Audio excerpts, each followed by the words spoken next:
இரண்டு இலக்க எண்ண எப்படி எளிய முறையில பெருக்கலாம் 3 முறை இருக்குது. எது வேணுமோ அந்த முறையை பயன்படுத்திக்கொள்ளாங்க. புரியுதா?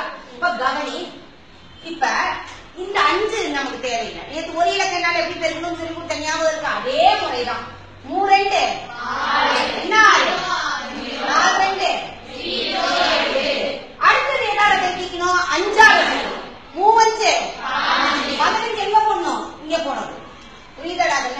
அடுத்தது 4 5 20. இது எப்படி போடுறதுன்ற ஒரு குழப்பம் வரும். நல்லா கவனி. இந்த மூளை விட்ட மாதிரி வருது. அப்படி இந்த டயகனலுக்கு நேரா வரணும். வந்துருச்சுன்னா கரெக்டா வரும்.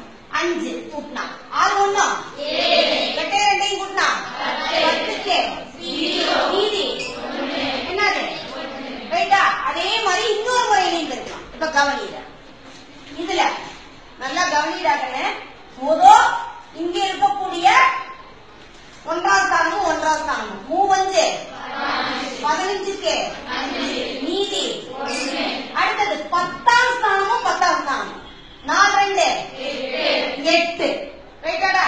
இப்ப நல்லா கவனி, உள்ள இருக்கக்கூடிய 2 எண்ணையும் இருக்கிற 3 2 4 5 26 26 1 27க்கு மிச்சம் 8 2 10.